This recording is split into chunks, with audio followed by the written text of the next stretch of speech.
Yo tout le monde, j'espère que vous allez bien, bienvenue dans cette vidéo. Cette vidéo, elle va être cool pour ceux qui s'intéressent à ce que j'ai fait en 2021-2020 depuis le départ, parce que j'ai trouvé un concept de vidéo. C'est parti d'une story sur Instagram que Charlie D'Amelio a mis hier. Le principe, c'est qu'il a demandé aux gens, mettez une date dans la boîte à questions, et moi je regarde dans mes photos et je vous publie une photo qui correspond à cette date. Et moi ce que j'ai choisi de faire pour vous, c'est de retrouver cette photo, on va aller directement dans ma pellicule par rapport à une date que vous m'avez donnée et je vais vous raconter cette journée, ce qui s'est passé en cette journée. Ça va vous permettre de retracer un peu ces derniers mois, ces dernières années et de vous donner des anecdotes business qui s'est dépassé cette journée-là. Bon, s'il y a des trucs un peu trop perso ou j'en sais rien, je passerai le chemin. Donc on est parti, je suis en train de préparer mon téléphone, je vais faire enregistrer et on va aller voir vos réponses. Donc j'avais pris des captures d'écran parce qu'après sur Instagram ça part. Il y en avait une sur Instagram où j'avais déjà répondu. Floris qui disait le 14 décembre 2019. Je vais vous montrer. Donc 2019, on va aller en décembre et on va aller trouver le 14. Ça, c'est le 12. Voilà, on a le 14. Bon, le 14, on voit, je faisais des photos pour des miniatures et je faisais ces TikTok là. En fait, je faisais une figure avec les mains, une figure avec le skate et après j'allais le faire directement avec mes pieds. Je repartais, je faisais la même chose que ce que j'avais fait avec les doigts et les mains. Et voilà. Et ça a été un concept de TikTok qui a super bien fonctionné. C'était au moment où... Alors je parlais déjà de TikTok à ce moment-là parce qu'on est en 2019. Et vous voyez, ça fait combien de temps que je vous bassine avec ça. Et ce genre de vidéo m'avait rapporté, je crois, 1 ou 2 millions de vues sur le compte Wassurf. Ça nous faisait bien monter. Donc quand je vous dis que TikTok c'est important et que ça fait longtemps que je vous bassine avec, vous avez la preuve devant vos yeux. Et regardez, je faisais aussi des messages de motivation avec, sur le compte Antoine Bougan. Au tout départ, je pense que je devais avoir 3-4 000 abonnés. Et je tentais des trucs, j'essayais de faire des messages motivation, etc. Et il y en avait quelques-uns qui prenaient plutôt pas mal. Ok, allez, on est parti pour une autre date. Le 13 avril 2020 de Thomas. Donc 2020 et avril. J'ai oublié la date, le 13 je crois. Je crois que c'était le 13. Donc là le 20, le 12, le 13. C'était encore des TikTok. On peut voir ça partait un peu, ouais, voilà, on faisait des conneries. Ça on avait foutu grave le bordel dans le hangar. Ça c'est le hangar au tout début, alors il était grave brut. Là je suis pas au hangar, je suis chez moi où je tourne cette vidéo, je peux pas vous montrer l'évolution. Je pense que vous avez vu de temps en temps. Mais là bon on avait défoncé un oreiller, ok. Ça c'était encore pour des TikTok il me semble. Le 13 ça c'est quoi? Ça c'est le 12. Donc le 13 il s'est passé que ça.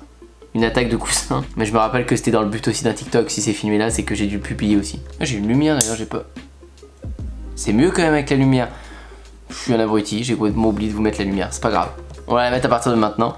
Je pense que c'est mieux. Bon, pour l'instant c'est très axé sur du TikTok. On va aller voir d'autres dates. On a Camille qui nous met le 11 mai. On va voir le 11 mai. Ça doit être le 11 mai de cette année du coup. Donc mai 6, 7... Ah oui, il y a beaucoup de trucs par journée. Ah, c'est au moment où on faisait les rampes ça. 11. Ah, le 11 mai, je sais ce que c'est. Le 11 mai, c'est la journée où on avait reçu le conteneur avec OA. Donc ce conteneur là nous a permis après de faire les barres de skate et ne plus stocker ça dans le hangar. Je vous mets des images ici de l'intérieur du conteneur maintenant. Mais avant on faisait ça dans le skatepark, ça lissait tout le temps le skatepark et puis même des fois on pouvait pas skater. Du coup le conteneur, le but c'était de pouvoir faire les modules de skate en plus grande quantité dans un endroit qui était fait pour ça quoi. Donc on avait pris un conteneur et en plus c'est hyper valable les conteneurs. On l'avait payé 900 € et après vous pouvez le revendre à peu près le même prix, même en revendant les matériaux, enfin ça peut être hyper rentable. Ça vaut vraiment le coup. Donc quand vous avez l'espace pour le stocker, nous c'est le cas, à côté du hangar on peut le stocker. Donc ça nous permet de faire les barres en plus grande quantité, d'être mieux rodés. Et le 11 mai, ça résumait cette journée. Il y avait aussi un petit peu de chien. Ok, sûr, je kiffe ce concept parce qu'au final on retrouve des passages qu'on avait peut-être oubliés ou on sait plus, mais c'est ouf que chaque date correspond à un truc. À chaque fois pour l'instant depuis le début, je regarde une date, ça correspond à un truc cool, un événement. Chaque journée est cool, il se passe toujours un truc différent. Chaque journée, je prends des photos de chaque journée. Ça, par contre, c'est ouf.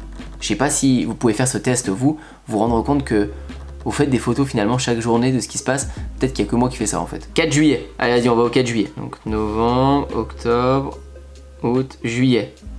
Le 4. Ah, bah le 4 juillet, on était à Bali. Et le 4 juillet, il pleuvait à fond à Bali. Voilà tout ce que je peux en dire. 9h39 on voit. Et c'est assez rare qu'il pleuve à Bali, du coup je pense que j'avais filmé sur le coup. Ouais, c'est aussi, on peut voir, j'ai une capture d'écran le 4 où je montre les pénuries en matière de bois. Il y a marqué les professionnels inquiets face à la montée des prix. Et je vous ai déjà parlé de cette histoire. Il y a eu la montée des prix du bois cette année, ça a été un truc de fou, enfin pas du bon côté quoi. Et nous ça nous a fait stopper pas mal de rampes parce qu'il y a plein de gens qui ont signé des devis, qui ont signé des rampes, mais qui étaient peut-être à 4 000 ou 5 000 € au mois de février, sauf qu'au mois de juin, bah, elle nous coûte 4 ou 5 000 € à faire. Il faudrait qu'on la vende peut-être 10 000. donc c'est plus valable pour personne et ça a causé plein de galères, plein de complications, je vous en ai déjà parlé plusieurs fois. Mais donc là on était en train de se rendre compte de ça, on cherchait des articles sur internet et il y en avait partout. Ça c'était France 3 qui avait publié un article là-dessus, France 3 Région on voit.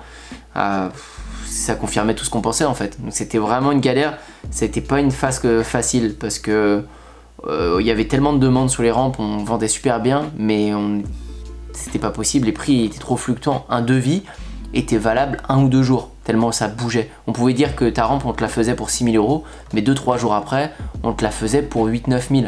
Les clients ils comprennent pas. Ah, j'avais tourné aussi quelques conneries le 4 juillet en finger skate parce que je kiffe faire ça des fois pendant que je travaille. Regardez ça, je vous montre un petit flip au ralenti. Je fais chier tous les gars tout le temps avec ça parce qu'en plus ça fait du bruit et je leur rabâche que j'ai un talent. Le 4 juillet il s'est passé des choses, hein. C'est aussi une journée où il y a eu du surf. Regardez-moi ça. En fait j'ai la GoPro qui est dans ma bouche et je filme pendant que je surfe. Voilà, et on voit les mouvements du surf. Alors ça parle aux surfeurs, c'est pas très beau pour les gens qui ne surfent pas parce qu'on voit pas le personnage en entier. Mais voilà, j'étais heureux. Franchement ce genre de vidéo je peux la tourner pendant longtemps parce qu'il y a toutes les dates que vous avez données, ça correspond à quelque chose à chaque fois. Allez, 15/04/2020, on va revenir plus loin. Donc 2020 ici. Et en avril, donc le 4 avril, alors on va aller là, 4. Ah, alors là ça parlait des articles OA. C'est quand on était à fond sur les vêtements OA et j'étais en train de développer de nouveaux produits. Du TikTok. Voilà. Le skate, alors ça c'était le skatepark, c'est la première version du skatepark, il était même pas peint et tout. C'était tout en couleur bois. Et là c'est vraiment skate avec tous les potes. Ça c'est Sacha. Il y avait Paul. Le 4 c'est encore une journée où c'était faire des conneries parce que je le vois. Voilà. On fait beaucoup de conneries. Là les vêtements OA aussi. J'ai essayé de développer pas mal de mock-up pour que ce soit stylé, que ce soit au niveau des casquettes, etc.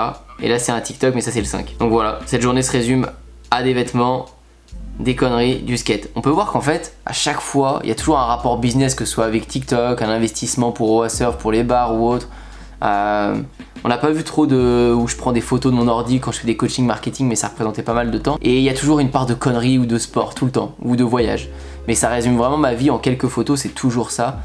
Et chaque journée, vous avez vu qu'il se passe quelque chose de différent. C'est ce que j'essaye de faire au maximum. Je veux me lever le matin et que chaque journée soit différente. Je veux pas que tous les matins je me lève, je vais devant l'ordi à telle heure, je fais le sport à telle heure, je vais manger à telle heure. C'est jamais comme ça, vous l'avez vu dans les photos, parce que je veux que chaque journée soit différente, c'est ça qui est cool. Là encore une fois, je tourne une vidéo chez moi alors que d'habitude je les tourne plus au hangar. Il est 15 h alors que des fois je tourne une vidéo à 11 h le matin, des fois je la tourne. C'est ça que je kiffe et que vous devez avoir, je pense, pour être heureux, parce que ça fait une bonne flexibilité. On dépend de rien, on n'a rien d'obligatoire. Alors c'est bien de se mettre une routine et des fois pour être productif, de se mettre un petit mode de vie avec des choses programmées à faire à la fin de la journée. Mais ce qui est cool, c'est de ne pas être obligé de les faire à telle heure ou telle heure. Ça nous laisse le temps de faire ce qu'on veut quand on en a envie et surtout de laisser une part d'incertitude chaque journée. Parce qu'au final, cette part d'incertitude dans une journée qui est cool et il faut l'avoir. Donc ma question pour vous dans cette vidéo, c'est est-ce que vous pouvez retracer aussi de cette manière si je vous dis le 10 décembre 2019, si je vous dis le 5 février 2021, si je vous dis le 3 novembre 2018, est-ce que vous retrouvez une photo et vous êtes capable de retracer ça, ou est-ce que en fait c'est que moi qui documente autant et le fait d'être sur les réseaux ça me fait avoir des photos et pouvoir me remémorer un peu tout. Mais je trouve ça vachement cool. Cette vidéo là je pourrais vous la tourner pendant 30 ou 40 minutes.